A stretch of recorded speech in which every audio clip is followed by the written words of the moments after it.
Hey folks, it's time for the TWiP Photo Critique number 98.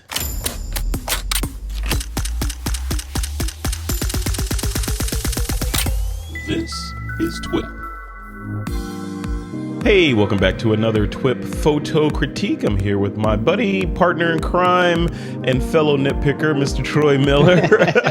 We are here to chat about the submissions for our open topic critique. Which is critique number 98. And Troy, I think these people like the topic open. What do you think? I think they do, yeah.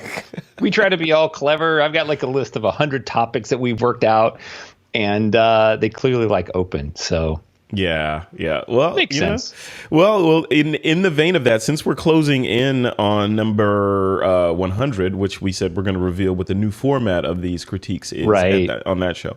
And we'll start teasing it actually on 99 next week, but we'll do the full Monty on 100. But yeah, I think it's good. I think it's good. I think keeping these sort of open and fluid and having people submit whatever the heck they feel like goes a long way. One thing I want to talk about before we jump in is there were some problems. Some people had some issues, as you'll see as we walk through these. Some issues uploading, and that's because Mighty Networks, the service that we use to host TWiP on, or TWiP Pro, at least the community on, we hit our limit. So we have a 10 gigabyte limit on the site at our membership level, and we hit that. So then they just turned off, no warnings, of course. No warnings like, of course. Hey, you're approaching your limit. You might want to do something. No, they just, start letting me get, my warning was Stephen Scharf sending me emails or a DM saying, hey, I can't upload anything. But I contacted them, and hopefully that'll be rectified within the next, couple of hours or so. But, we'll get it fixed. And you guys know the new community is on its way too. So, I'm not too worried about it. Yay. But it was kind of, Troy, it was kind of a pain to get a message that, hey, your site is not acting correctly and no one told you anything about it. Right. Hey, yeah. What's going on? Yeah. So thank you folks for hanging in there with us. We'll get this sorted and it'll be better. You know what I want to say though? I have a favorite shot this week. I want to bring that one up first, if you don't mind. I want to break tradition and bring my favorite shot up first. Are you cool with that? Yeah. Let's do it. We're getting close to changing everything. Why not? Let's break.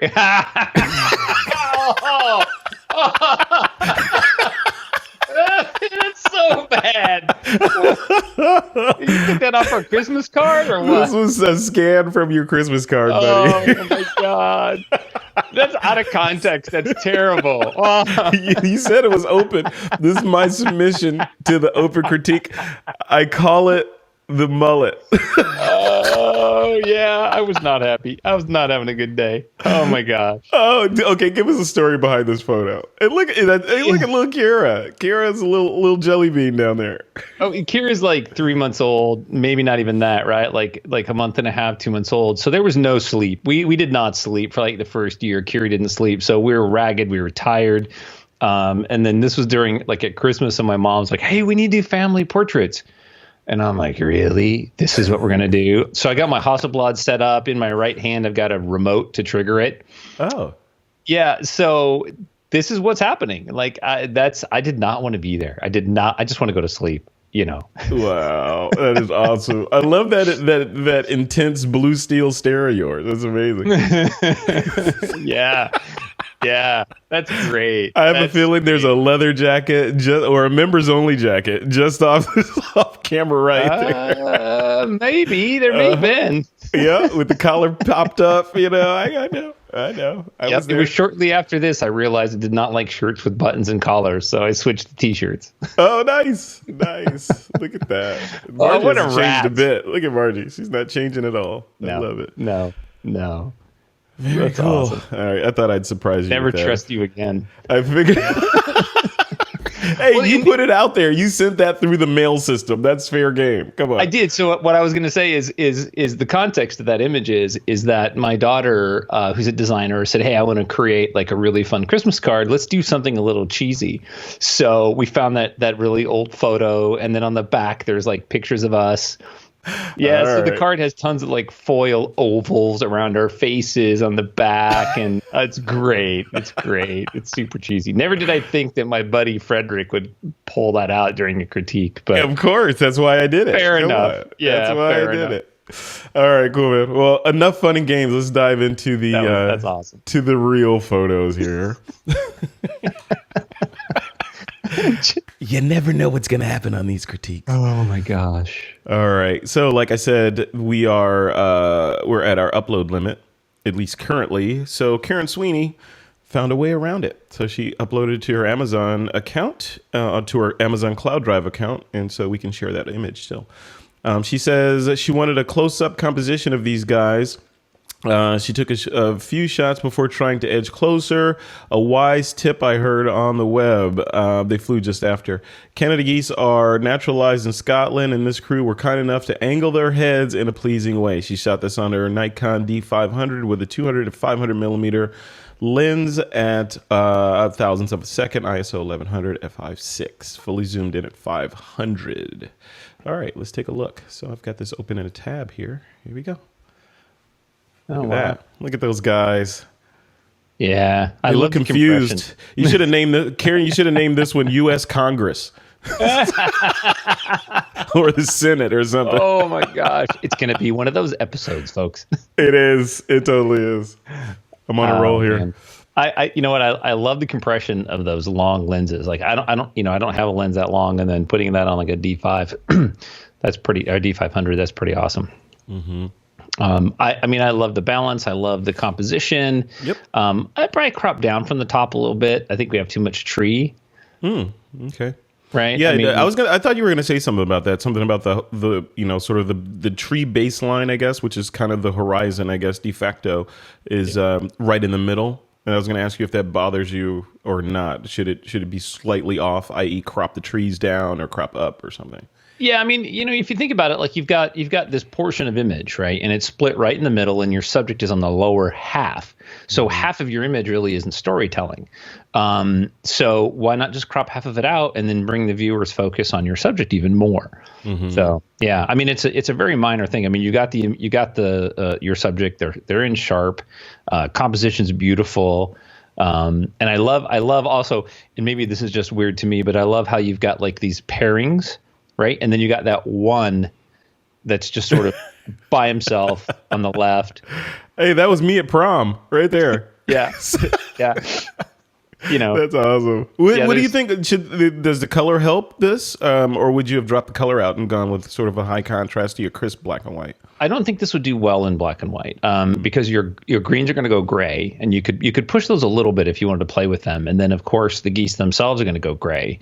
So you'd have to do some really channel tweaking with the green channel to kind of get separation in there. So, I mean, I like basically this is a duotone. You got like the greens and the grays and blacks. Yep. So, yeah, I like it. No, I think it's good in color. No, I think it's really good. I would just crop it. Yeah. Very cool. Awesome. I would just crop it and give each of those geese a name. All right, Karen Sweeney, thank you so much for that. All right, next up, also, this is Stephen Sharf. Stephen Sharf emailed me this because obviously he couldn't upload, but we got it anyway. The show must go on. Here you go. What do you think of Stephen shot? You know what? This is one of my favorite places that I've ever been. It's Mono Lake, and it's super fun to shoot there. This is shot in the evening. You said mono? This is Mono Lake, right? Mono Lake. Is it? It's not mono? Mono's a disease. But they're spelled the same. Come on. No, you know what? I am not a linguist. I just know that I was in Bridgeport in the museum, and there was this lady in there, and she's like, "Oh, where you been?" "Oh, we were up at Mono Lake." She goes, "Mono is a disease. Mono was the name of like the tribe or whatever that was there." Oh, so. Come on. Oh, that's so pretentious. It's Mono Lake, whatever. It's Mono Lake. All right, call it what you want. Yeah. It's a great place. I've never been there when it's been foamy like that. Normally it's so they must have had a lot of waves coming in. Mm-hmm. There's a lot of flies up there. I hear there's a lot of brine flies or something, right? They're brine flies, and they're completely non-annoying. Like they stick on the ground. You could lay on the ground, and they just move out of the way. They don't care about you at all. There are some pretty ferocious gnats in the evening in the summertime that come out that love your face. Yeah. So yeah. Or they love the juices on your face, right? Yeah. This is a great shot. This is a hard place to shoot from because of what your foreground and stuff is. But for me, I would crop off the island in the lower right hand corner, that little piece of land. I don't think we need that. Okay. Yeah. And if you did that, then it brings the horizon out of the center, and then just brings us a really focus on the beautiful sky, the sun. I love the bird in there. Yeah, I was going to see if you noticed the bird. Mm-hmm. Yep, I'd leave the bird. Yeah. Yep. That's cool. Good shot, Steven. I like this. It's great. This is otherworldly up there. Every time I see a shot from there, it looks like an alien landscape or something. Yeah, it's fantastic. Like if you haven't been there, you got to go. You got to go check. I haven't been there. I think I've driven by, and seen the sign. It said Mono Lake that way. It kept going. So. Yep. Yeah, lots of dirt roads out there. If you've got an off-road vehicle, you can cruise around on. Lots of good scenery. Yeah, it's beautiful. That might be a good droning location. Except they're not allowed. Oh, is it a national park? It's a national park, yeah. Okay. Yeah, no drones. Dang it. I know. But can't have nothing. Off the beaten path, you can fly the drones and you can see the lake in the background. So. Yeah, I guess so. Wonder why you can't fly them there. Yeah, you probably crash them in there and pollute the lake. Well, the lake's already brine, so how much more polluted can it get? Yeah, we don't want lithium batteries corroding in the brine lake. Right, and killing the flies. Yeah, we don't want that. All right, let's move on. Stephen Sharp, thank you for that. And again, thank you for the heads up on the upload issues with TWiP Pro. All right, so let's switch over to this screen here. And we'll go over to TWiP Pro. Here we go. All right. Next shot up is from Joshua Sommerfeld. He said, I had a couple of different animals to choose from for this open critique topic. I decided to give you all the bird. Of course you did. He's giving us the bird with his Canon EOS 77D with a Tamron 150 to 600 on it. Let's look at Joshua's bird. Look at that. This is just exquisite. I mean, this is absolutely beautiful. Yeah, this is absolutely beautiful. I love it. That is crazy. Yeah. And, I think it's cropped a little tight. Let me see if that's just the image. Yeah. Is this what's this line? Do you see this line around the tail of the bird and sort of the line down the tree branch there? Is that I did just notice that. Yeah. I wonder if you masked something out on this, Joshua. Let's see if you did. Yeah, because it looks like maybe that's a mask to pull that out, which is very easy to fix, by the way. Super. That little halo. Mm-hmm. Yeah. Yeah. Well, how would you fix that? If that bird is on a layer by itself, would we just constrict the selection a few pixels, or no? What you do is you use a clone brush and you set it on darken. And you choose from the inside, which would be like the bird, and then you paint over that spot, right? So because the outside area is darker, the white line is lighter. That's why we see it than the subject itself. So you would want to use a darken and just paint from the inside, select on the inside on the feathers, and paint over that, and then it would just be the same tone. And you do the same thing on the brush on the branch. On the branch, yeah. Mm-hmm. Yep. Cool. Yep. Very quick. But love it in black and white, and I love the texture of the feathers and the face and the tilt of the head. And I mean, it's just a great portrait of that parrot. It's super awesome. He's like looking right at Joshua too. Yeah. He wants to bite that camera. He's like, you want some of this? You want some of this? Exactly. Love it. Good job, Joshua. Thank you. All right, next shot up is called Spicy Jello from Michael Cowens. No. Look at that. Somebody knows you, man. Yeah, that's my buddy Mike. Yeah. He's been going out, checking out these fire artists. Yeah. Wow. At first glance, I thought this was you. But then I wish. I don't know. Sure, he can't grow that kind of facial hair. Come on. Yeah. That's crazy. Would you do this? Like, would you ever, I mean, you're enamored with fire. Would you do something like this? I would do this. Yeah, I would do this. I wouldn't breathe fire. Like I wouldn't light it at my face and then breathe fire, like blowing that into, like a torch like that or something like that. I would do that. Yeah. Yeah. I feel that's a little bit safer. Yeah. My face would be covered in Vaseline just in case. In case Or it a came mask. back. Yeah. Yeah. These shots are great. I mean, handling that fire is super difficult. There's still a little bit of a blown out region in there. And the way that you need to work with fire is you need to underexpose it. And then you got to pull your shadows up. So it's a little bit of a game, or you've got to do a quick, double exposure, 2 images, and then stack them later, one for your subject and then one for the fire.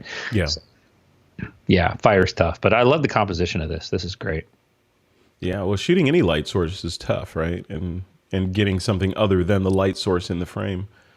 Right. Well, it's like shooting, like shooting trying to shoot the Milky Way, right? With a foreground element in there, like rocks or whatever. You have to do 2 separate exposures, one for the foreground element, maybe painting with light or something like that, and then another long exposure for the stars and the star trails, etc. Right? Right, and he's shooting with an A7R 3 or 4, so he's got plenty of latitude to bring up the shadows. But fire is especially challenging because it's red. It's in the red spectrum, and our sensors are very sensitive to that. So it's not only just bright, but you've got to underexpose it for the red.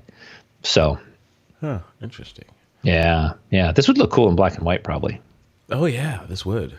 Yeah, very absolutely. cool. Because I always think about when you say this will look good in black and white, I look at it and I think it's got to be something that people instantly can grok what it would look like in color, right? In fire, we all know that it's this color. So yeah, black and white would be great. I also wish it wasn't so tight at the top. Like I really feel that it would be nice if we had a little bit more vertical space. When you and when you shoot fire, like this kind of stuff, you never know how high that fire is going to go. So you always got to shoot looser and then crop in. Yeah. Very nice. Yeah. Cool. Yeah. Michael Couch, cool. Thank you, sir. All right, Armando Brook is up next. Armando says, this was the last 95-degree International Sal Silvestre running. Every year it happens in December or on December 31st in Sao Paulo. In the past was at night and the finish was at midnight, but now it happens in the morning. Okay, cool. Let's take a look. Look at that. Yeah, that is such a cool shot. Oh, look at the emotion in that. That's just like, I feel your pain, man. Seriously. Yeah, I mean, I love the texture of the water dripping off his face. Any slower exposure, shutter speed, wouldn't have worked because he would have been blurry. The water wouldn't have stopped. And I love his right arm out. Like that's just a sign of like strength and victory and just fighting. I just thought it's such a powerful image. Yeah, no, that's fantastic. Again, and I'm sure everybody kind of has heard this so many times, but I wish it was centered better. Right, like there's space over on the right fist. But you want a little bit more space next to the elbow. You know what I think? I think I would like to see it tight on the fist because it adds tension when you come in really tight. And I think this image does really well with that tension. So the elbow and the left hand, I'm good with. Bring in that camera left a little bit. Okay. Yeah. Right. So I love it. Yeah, this is a great shot. Fernando would probably love to get this shot, right, to hang on the wall. Yes, he would. I know I would. If that was me after running that thing, and you caught me like this, there's no way I would not want this image. Right. And just imagine if you crop that up a little bit from the bottom, cropped off his name badge, and then you got this long horizontal, and now you got all that negative space up there for copy. Yeah, yeah, that's right. This could be a Sprite commercial or something. Well, no, not Sprite. You don't typically pour Sprite over your head, but yeah. Well, cool. All right. Well, thank you, Armando Brook. You always come through. Appreciate it. Yeah, great image. All right, I'm going to speed up the pace a little bit because we got a bunch to go through here. This is from Amy Brooks. Amy says, I'm traveling in Myanmar, formerly Burma, right now, and since it's an open category this week, I thought I would share one of my shots from this trip. Hands of Devotion, no editing, just cropped a bit. Shot this with her Fuji X-T20 with an 18-55 kit lens. And she's looking forward to catching up with the TWiP community when she returns. Yes, and we are looking forward to hearing your stories when you return and seeing your photos. Yeah, nice. Yeah, great image. I love hands. Hands are so difficult to photograph because they can look so unnatural, and this just looks very natural, like he's being very contemplative. Yeah. So I dig it. Maybe a little out of focus or a little soft. Yeah, I was gonna say that. It feels a little. Maybe that's from the cropping, but it feels a little bit soft. Looking at it. Yeah, just a little bit. Black and white. This would look killer in black and white. I don't know, because I see the robe and I see the yellow wall back there. Even without reading the caption, I feel like this is like somebody from a monastery or a monk or something like that. Even if it's not, I kind of get that feel, especially with the contemplative hands in the shot. Yeah, I think the hands would pop out a lot if you went black and white because they're lighter than the robe, so the hands are going to really, really stand out. Then you could even crop in a little tighter on the hands. I'd like to see a version of it black and white, if we could. Yeah. That would be nice. When Amy returns safely from her trip. Yes, I'm sure she'll have lots to share then. Very cool. Amy, thank you so much, and be safe out there. Yeah. All right, James Glenys up next, and James says, Canadian training camp. I was out with some friends at our local picnic or public free skating oval yesterday, and along with a bunch of shots of my friends enjoying themselves, I got some shots of other random people enjoying the space. This is one of my favorites from the day. A large number of people bring their kids out to the space to teach them how to skate. I learned on tiny little ponds and stuff when I was a kid, but this big space the city built in the middle of downtown has been a fantastic addition to the city and entirely free for anyone who wants to use it, including equipment. Cool. Nice. Wow. Yeah, that's very cool. Yeah, that's very cool. It's a great shot. I love this shot. You know, the kid is just like, he's just hanging there. Right, he's not like even trying. He's just like having a good time, and yeah. I dig it. I love the black border, by the way, James. Good move there. Pandering. This image has a lot of really positive elements. I mean, you got good balance, you got good symmetry. The black and white makes it really good. So if those outfits were colored, we're not distracted by those colors, and we're immediately drawn right to the subject's face with his little kid. Yeah. If I was going to work this image, I would probably do a little bit vignette and bring the overall exposure up to see the face even a tad bit more. Yep. But it doesn't have to be a ton. Yeah. Yeah, I dig it. You know what? Nicole has a phobia of ice skating. And her phobia of ice skating. Okay. Yeah. She's not afraid of ice skating per se. She's afraid that she would be skating and she would fall and someone would run over her hand and cut her fingers off. That's her phobia. Okay. Yeah. Well, you need to get her an ice rink just for her. Just alone. Yes. Yeah. Yep. She'd probably be fine alone. Yeah. Cool shot though. Very nice. And no severed fingers either. So No. All right. Next shot is from Michael DeRay. Michael says, in 2020, we'll continue down the path of I've always followed, documenting life through snapshots, even if it's only for myself. He shot this with his Micro Four Thirds camera, an Olympus EM10 with a Lumix, because you can use Lumix lenses on Olympus bodies, with a Lumix 14-45 at f/5.6 ISO 800 at 400th of a second. And he did the surgery in Affinity and Nik. Let's take a look. Yeah. It's such a fun shot, such a candid. I know. Look at that face. Look at that face. That's my spirit animal right there. Yeah.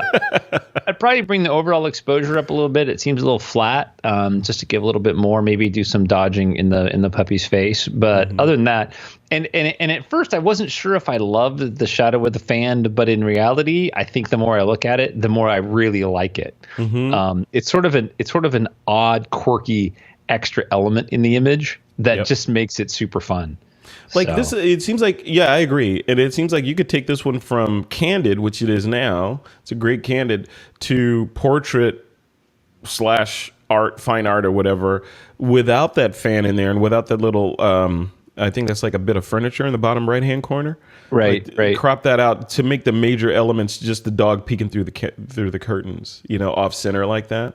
Yeah, you could. This just goes to speak to the idea that we need a primary and a secondary element in a lot of our images, and the images need to be simple so that, our brains just really feed on the content. And that's what this is. I mean, we're immediately drawn to the puppy's face, and then we look at the silhouette of the fan and be like, wow, I wonder what's going on. Like, is it hot that day? Whatever. So my only editing critique is brighten it up a little bit and then crop half the space off the top. Okay. Yeah, I don't think we need that. Nice shot, though. Love it. I dig it. Yeah, I dig it. Little scruff. It's better than a snapshot. Yep. All right. Next up is Mike Doran. Mike Doran says, this was created during my travels along Dry Creek Road near Napa. I used my Olympus EM1. Oh, another Micro Four Thirds, by the way. Used my Olympus EM1X with a Zuiko 12 to 100 f4 lens, shot at ISO 200 f11. He said this was a 50th of a second handheld, and he edited in Lightroom Classic, Photoshop 2020, and Skyloom's Aurora HDR 2019. Nick Silver FX Pro, too. Yeah, he used that for the clouds. Yeah, very cool. So these are real clouds, by the way. These aren't clouds that weren't there. Look at all the texture and depth in this shot, though. Yeah, I mean this harkens back to a very classic, Ansel Adams, the beginnings of photography, the era of black and white and dark rooms and things like that. So yeah, it's really cool. Yeah, very solid. I do see some dust spots. In the very top right, there's a dust spot up there. Oh yeah, either that or a UFO, right? Yeah, it could be a UFO. It's a UFO. And it feels like, I don't know if it's a cloning right in the center, right above that cloud layer. It's got like this weird shape. Oh yeah, I saw that too. I wasn't sure if that was actually just the clouds doing that or if that was an artifact of some sort of retouching. Well, what in either case, regardless, even if it was natural, if that was naturally there, because it's slightly distracting, would you get rid of it? I would. Oh yeah, okay. Yeah, absolutely. The only reason that I say that I think it's post is because if you look at it at the pixels, it's softer. The pixels are softer in the middle of that than they are on the outside of that. So that's generally a retouching trail. Yeah. Or artifacts of aliens using a cloaking device. Yes, exactly. Yes, that's what it is. Yeah. Didn't think of that. Yeah. Josh was listening to this right now, smiling and commenting to himself how nerdy we are. I'm just saying. Or just how stupid we sound. Could be either one. Yeah. Exactly. Cool shot, Mike. I appreciate this. This is really cool. Yeah. This is one of those I want to be big shots. I wonder if this would, how this would look blown wall big with a big black border frame around it. Fine art. Yeah. All right. Next shot up. It's from Craig Stampley. Showing off. He says, early morning swim. Let's take a look. Look at that. Yeah. That is great. That is just great. The color in this is just so cool. I love that blue in the water that's reflecting the sky. Yeah. And then that green. Yeah. Yeah. That is definitely needs crazy. to be black and white. No, I'm kidding. Oh, don't say that. I was gonna say. But what are we looking at here? So that outline, what is that outline? The yellow outline, are those physically in there, or is that the track from the GPS tracking? No, I think the track. No. That's physical floaties, because you can see them down the left side as a barrier down the right side. And I think that's probably like a physical barrier, either like a swimming area that's safe, or maybe they're nets that go down to keep out, critters. Okay. Yeah, you're right. When I saw that, yeah, you're right. Because when I first saw this from, looking at the thumbnail and looking at his little caption, I was thinking, okay, that's got to be a GPS track of him swimming up, out, over, and then back to the shore again. But yeah, you're right. It's a boundary. And that's the person with the, the little in quote light spot in there is the actual human in there swimming. Yeah. I want to see giant teeth coming up from below like Jaws. just slightly, just a hint of a little shape down there that you can make out as a giant shark with his mouth open coming out. Giant prehistoric predatory worm or something. Yeah, exactly. Oh my gosh. Hey, why not? Cool. Yeah. And what do you think about the square crop and the black border? Yeah, I think it's perfect for a square crop. I always love the border, so that goes without saying. Definitely love the square crop. It fits really well with this. Yeah, I mean, I don't think I would take space off anywhere. Cool. All right, Craig Stampley strikes again with his early morning swim. Is this like right next to your house, Craig Stampley? I'm telling you, that guy's the international man of mystery. Race cars, swimming in beautiful areas like this, black and white, scantily clad women in cool looking houses.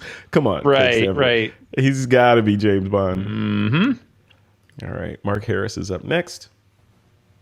And Mark says, thanks for the open topic this week.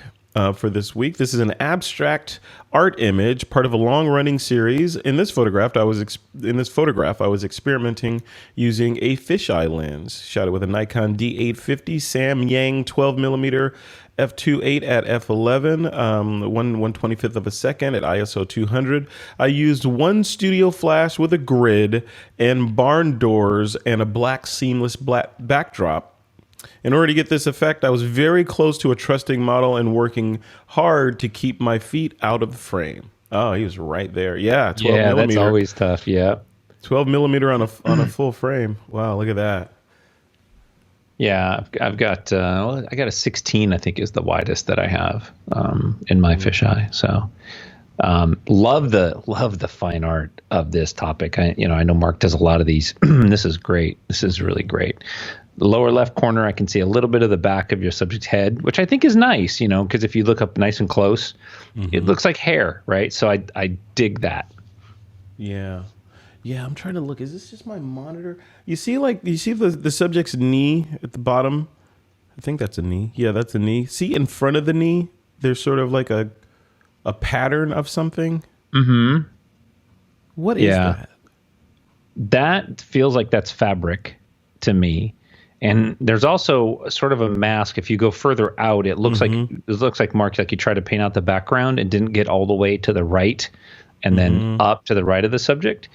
So when you're doing anything like this, where you're trying to block out a black to black, you need to add a contrast layer in Photoshop and then crank the contrast way up, or a hue and saturation slider, and reduce the contrast in the image, because it'll show you all of those weird oddities that sometimes come out when you print and on monitors.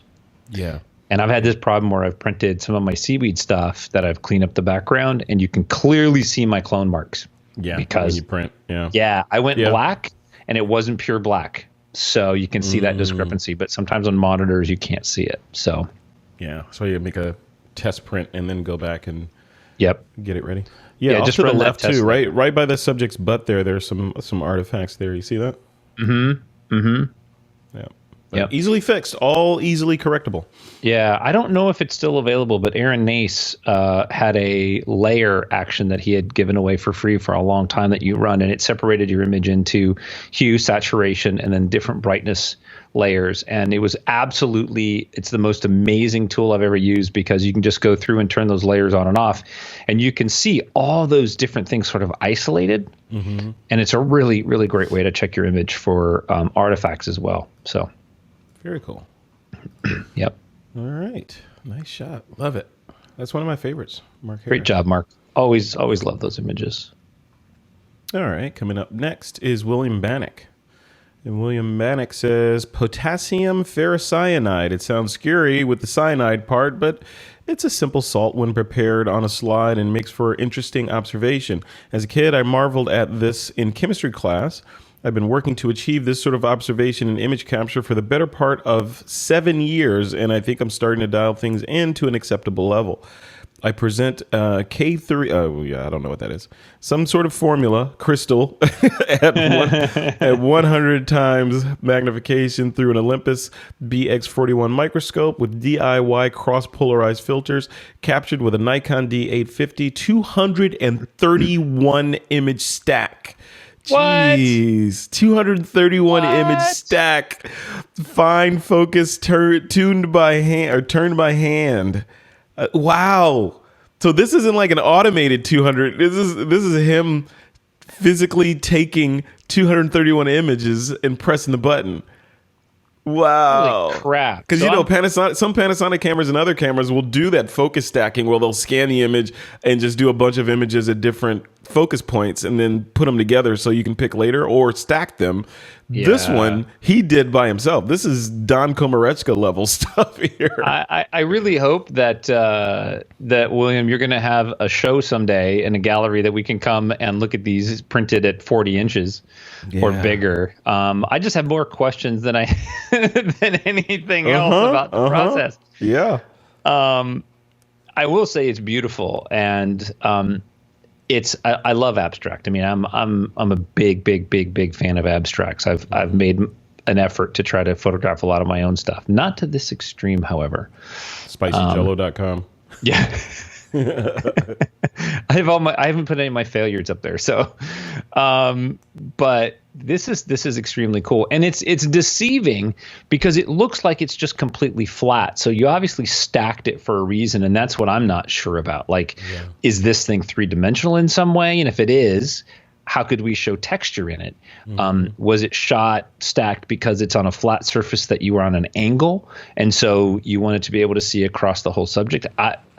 That's why I said I have more questions than anything else. But composition, color, every corner is filled. There's really no negative space. The leading lines are fantastic. Images like this, play with rotating them. And I can't say I don't have recommendations from this, but it feels to me like, when you rotate the images, sometimes you get a better tell in the image, even though it may not have been how you shot it. So if you rotated it 180 degrees counterclockwise or 90 degrees, that top left corner would be your lead into the image. You know what I mean? So rotate it and play with it. Even flip it, horizontally. Don't rotate it, but flip it horizontally and vertically. And sometimes you'll find a better composition than what you're actually able to capture. But it's interesting. When I first saw this shot, again, looking at the thumbnail, which is the best way, I think, to kind of get an idea of what you want to dive in closer on. I saw two things. I saw a butterfly or a moth, up close. And then I saw a shrimp tail. I didn't see the shrimp tail, but what I thought it was I thought, like you said, like a butterfly. I thought it was like a pattern on a butterfly, something like that, because it had that sort of soft appearance. Yep, feathery. Feathery. Yeah. So William, you need to make a little video or something on how you shot this, and because I don't have an understanding of the scale of how big this thing is, and I think he needs to be interviewed on TWiP, and where we can talk about his process and screen share and do all that sort of thing. There you go. Yeah, it's quite amazing. Yeah, this is very cool. This would be a wonderful series, by the way. Like this would be an absolutely beautiful abstract series. Yeah, for sure. Yep, love it. Love the breadth of work that's coming into TWiP now. It's amazing. Yeah, because it's an open category. Yeah, exactly. Next up is Kai Groddert, and Kai says, "Photo critique, let's play." Here's a snapshot from last year. And by the way, before I read this critique, thank you, Kai, for your post on pricing in the community. That was fantastic, man. Thank you. What a conversation starter that was. And thanks for being so open and sharing, your pricing and all that stuff. That's very helpful and very rare and unique in any community. So thank you. Yeah, and it was wonderful. He started off because TWiP is a private community, right? So it's a safer place to share that, which is wonderful that we were able to have that conversation. I mostly lurked. I didn't have anything to add, but Yep, it was really good.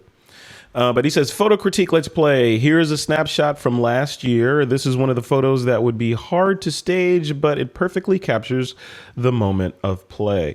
The mystery of the hidden face, the finger on the shutter release button, the color matching of the foreground and background. This is also a reminder of what I love about photography, capturing moments and memories that will grow bigger with time. Let's take a look. Yeah. No, that looks like a kid's ad.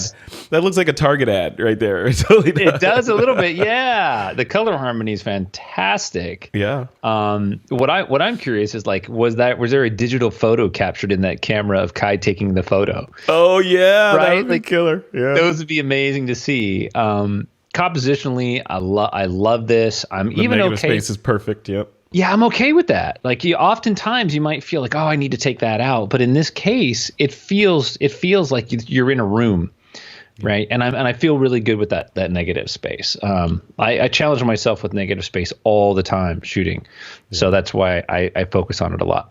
Yeah, it's hard, right? Like the negative space thing is. I think that's a pro level thing where your brain has to make that switch and pull back a little bit to use the negative space versus our knee jerk, just sort of human reaction of wanting to fill the space or be symmetrical. Right. So, yeah, I think this would work as a tight square crop as well. But I love the loose horizontal. I like it. It's wonderful. Yeah. Really good. Is it K or Kai, do you think? I think it's Kai. It's Kai, yeah. Yeah, I think it means water. Cool. Whenever I think Kai, I think Kai Kraus. You remember Kai Kraus? No, I have a friend of mine his name is Kai. Kai Kraus was the creator of Meta Creations, and they did KPT Bryce back in the day. Oh, KPT yeah. Power Tools. Yeah, all those. That's right. Yeah. KPT was Kai's Power Tools. So. Oh, yeah. Very cool. Thanks, Kai. Good to see you back in the community again. I know what you're. Yeah. Wow. We missed you. All right, Peter Levshin. Speaking of people that Troy misses, Peter shot this with his Sony A7R III 85 millimeter 1.4. This was in Bali. Old man with his. Of course, Peter's gonna put that. Yeah. He's trying to make me read that. That's what he's trying to do. I know. Yeah. Old man with his pet fowl getting ready for a night fight. Why is it so little, Peter? This is tiny. Oh, jeez. Oh my gosh. Because Peter doesn't know what he's doing. He's lost. I haven't been. I got to go out and help Peter. We got to go hang out. We got to go hang out. This is such a great image, and I know that Peter's got a lot of this particular series, and I think it would be fun, Peter, if you shared some more of these, because there's interesting stories behind it. But I mean, these are their fighting animals, and so the way they prep them and stuff. So, but speaking to this image, the face is a little dark. You know, just bring a little more light into the face, I think would help a lot. In this one, we could lose that space on the right because the head is already cropped nice and tight. The left frame is tight, so I would come in a little bit tighter. Okay, yeah, I like it. I like Peter's an inspiration to like get off your butt and travel, because that guy travels and it puts his cameras through it like we all should be doing, right? I will tell you that Peter is one of the most ferocious photographers. I mean, he is always chasing photography. He is just so in love with it, and it's just such a passion of his. And so he's one of the hungriest photographers that I've ever seen. He's always shooting, and he shoots a lot. I like that name. That name should be on something. The ferocious photographer. It's good. And spell ferocious with a PH. There you go. Love it. Thank you, Peter. And Peter said he finally got his tripods, by the way, his Peak Design tripods. Yep. Yeah. So congratulations on that, sir. All right, moving down the line here. Next up is Lamb. All right, Lamb says, theme open, title, beautiful shadows. My car was parked under the palm tree by the roadside. Strong sunlight cast shadows of the long, thin leaves onto the dashboard, creating a nice pattern. The two round air conditioning vents and the speedometer were in deep shadows and the details were hardly visible. This is the closest to the actual scene I can remember. He shot this with his Nikon 1J5, his walk around camera. Look at that. Yeah, I love that stuff. I do wish it was cropped in tighter, almost to a point of abstractness. You know, I don't know where it would be. Maybe crop out that little display on the top, and so we don't really see that it's, you know, out the windshield. And even crop off on the left a little bit. I don't know. I do love. Yeah, just play around with cropping, because this is a shadow. It's a shadow play, right? So. Yeah, play around with different abstract crops to make us wonder what's going on. I agree. I don't think we need to see the windshield grill and the windshield wipers and all that stuff. Like if you crop down and got curves and shadow and lines and all that stuff, that's, provided you have enough resolution, which it sounds like he does, to get in there and harvest some abstract pieces of this guy. Yeah, and it's neat too because of the steering wheels on the right. For us, that's odd. So it's mysterious to try to figure out what this is initially, because I'm looking on the left for that. Why is that monitor on the right? Why is the screen on the right? Like, it didn't make any sense. But now that I see that, so that's a neat visual element for, Western culture. We don't see the steering wheel on the right. Yeah, I know. I love it. And yeah, I wonder what kind of car this is, because I'm guessing that's not a built-in. Is that a GPS on the dash, you think? Or is that I don't know. A camera? Front-facing camera. Front-facing camera. Maybe. Yeah. Don't know. I can't tell. All right, Lamb, you'll have to let us know. Very cool. And it's black and white. Look at that. But no frame. No frame. What are we going to do? Yeah. Yep. All right. Next shot up is from Jay Patel. What's up, Jay Patel? All right. Jay says, I shoot landscape, but submitting a landscape for photo critique would be so boring. So here's a photojournalism entry from me to keep Frederick Van Johnson on his toes. Oh, okay. He shot this with his Canon 12D exposure 1/125th at f8, ISO 100. He used a circular polarizer. Nice. I'm going to talk about that a little bit. Handheld on the spur of the moment. About this photo, the model, Anna Rossi, is not a model. She's a real-life disabled person who I became friends with due to some random photography-related events. Perhaps I will get to tell the story next time he's on TWiP. Yeah, for sure. And Jay and Verena Patel have been on the show a couple times. In fact, there's another interview with them. Do I have one scheduled? No, the last interview I did with them was about camera bags for women. So search for Jay Patel or Verena Patel or camera bags for women on the site, and you'll find the interview. It's actually really, really compelling. So circular polarizers. Now, in your work, Troy, do you use polarizers at all? Rarely, because I just don't have time. To set them up, and I just don't know. I do landscapes and stuff. I have a whole set of polarizers that I'll take and I'll use if I have time to set them up. Yeah. Circular polarizers are very challenging to use. Yeah. Well, tell us, for the people that may not know what the use of a polarizer is, circular or otherwise, why do photographers use polarizers? Well, it cuts out glare. It cuts out, atmospheric reflections and surface reflections. And ideally, I don't remember what the exact angle is to the sun, but for the most part, you're going to reduce the reflections, increasing saturation in your image. Yeah. And I would say that you try a polarizer all the time. Always have one in your pocket when you're shooting landscapes. Pick it up, look through it. You'll be surprised what it's blocking and what it's not, and how you're affecting your image. So the challenge with circular polarizers, and maybe the better ones don't do this, but on a really wide angle lens, they create this heavy vignette. So you've got to just make sure you're watching for that as well. Yeah.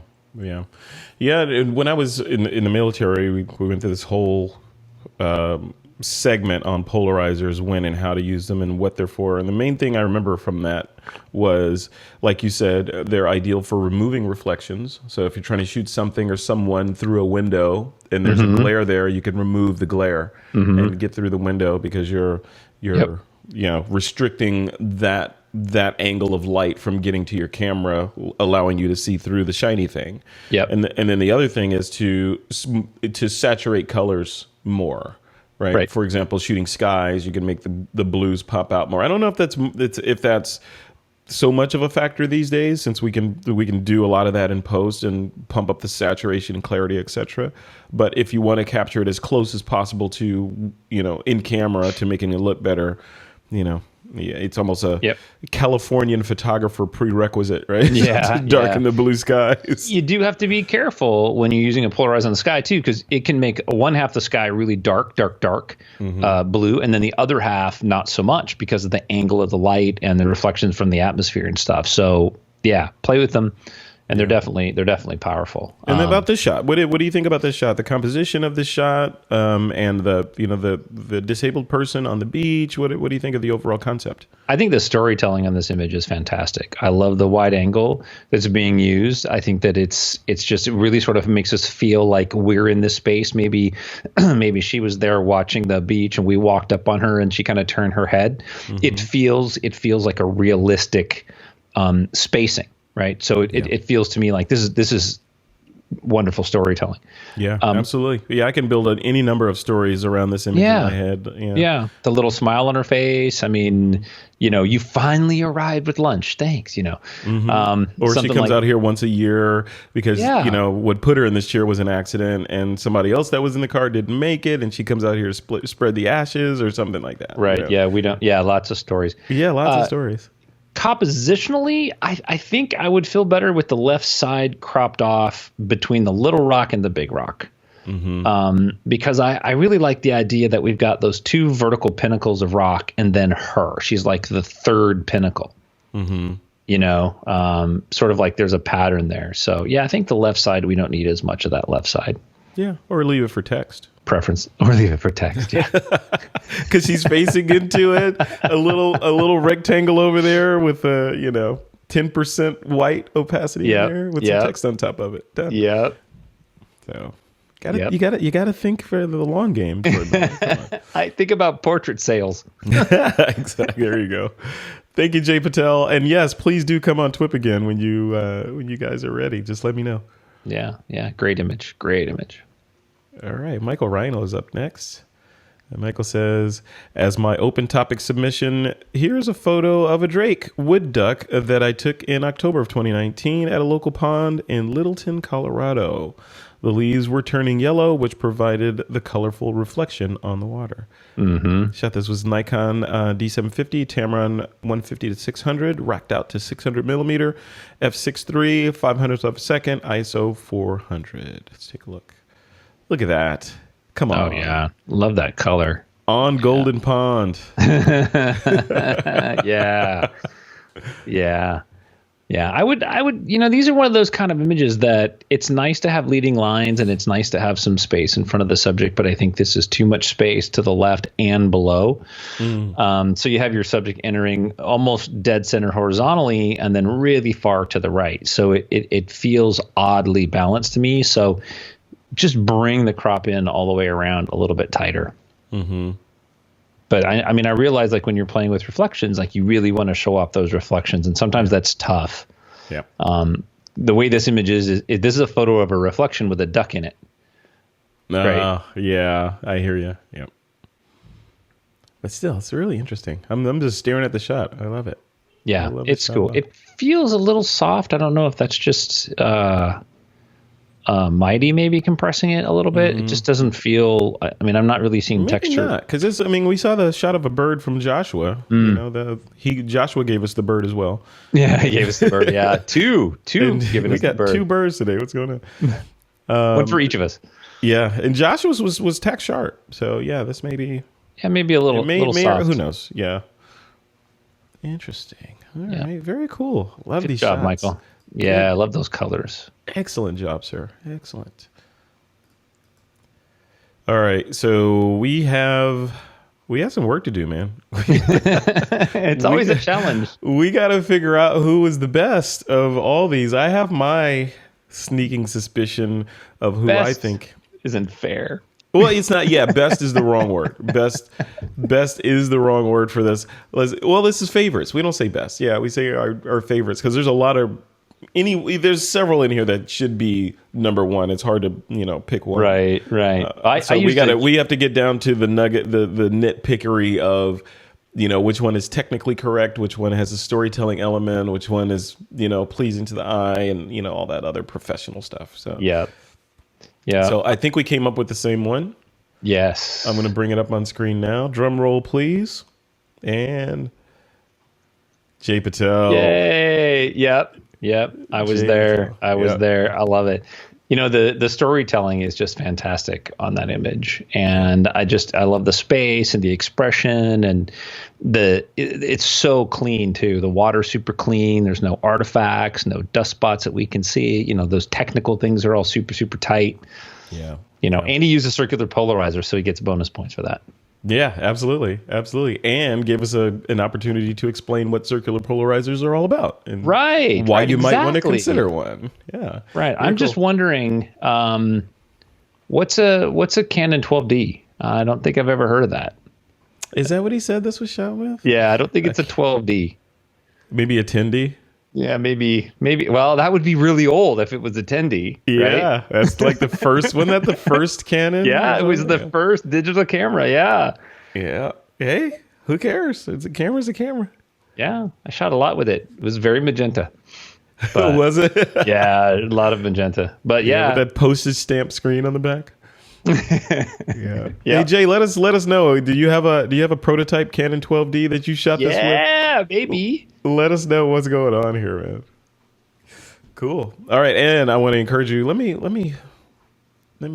bring the camera over to us because I want to find Jay's site real quick to make sure I say that, because their site is amazing.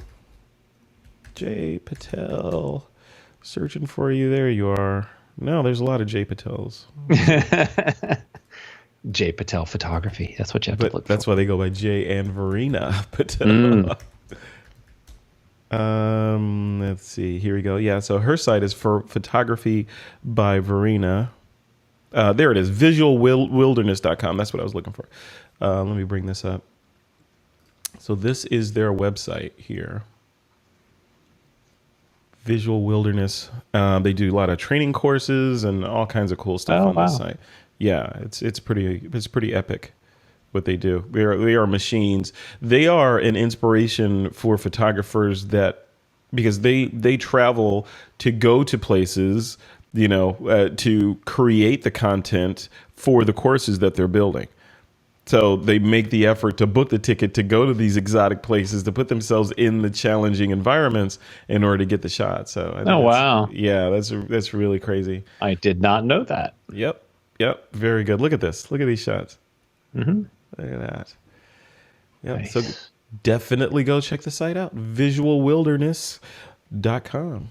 Now I have another distraction to go spend time on. Yes. Yeah. A good healthy distraction. And have you been making your way through masterclass.com, by the way? I have. I'm almost done with the dead mouse. Of course you are. I'm not gonna be a musician, but there's another DJ in there too. Is it Avicii or one of those musicians that you see on the big signs in Vegas all the time? He's got a course in there. He's got a course. Go check it out. Yeah. It's amazing. Yeah. Yep. What people don't know is that Frederick gifted me a masterclass. So I've been watching that, and my daughter has been devouring those when I'm not. Good. Yeah. Did she watch this? You know what? Both of you guys should watch the Spanx one, because the Spanx founder did one where she talks about how she started the Spanx Corporation with basically no money, and now it's Spanx. It's a household name. Yep. So yeah. Cool. We're watching those. So yeah, those are cool. Thank you. You're welcome. My pleasure. What's our I think we decided our topic for next week we're going to continue with open, especially since there were some technical difficulties with people being able to upload, but more so that people seem to like open. Yeah. Well, plus then we're going to hit 100, and we're going to start talking about what we're going to be doing next year. After the end of this one. So we've got some ideas and some creative options that we're going to implement. So Yeah, absolutely. All right, man. Well, cool. Well, thank you for your nitpickery again this time for this critique. I think this was it's always fun. It's always inspiring to see all these images. I got a whole bunch of images now I want to go edit. Yeah. And next week we will discuss at length, or relatively at length, some of the ideas that we've been bouncing around for 100 and beyond. I think people will get a kick out of that because, it's all of TWiP, the community, the store, the website, the podcast, all this stuff is in a constant state of evolution. Yeah. Right. Yeah. So it's all upgrading. It's constant upgrading. So this is the latest molting cycle for TWiP. Molting cycle. Yeah, we're leaving that old skin over there. And we're gonna move over here. So whoever wants the old skin, you can repurpose it. It's over there. Yeah. You know who I'm talking about. Nasty. All right. Well, cool, man. Well, I'll see you next time, and have a good rest of your week. You got it. All right. Thanks, buddy. Take care, guys. Take care, everybody.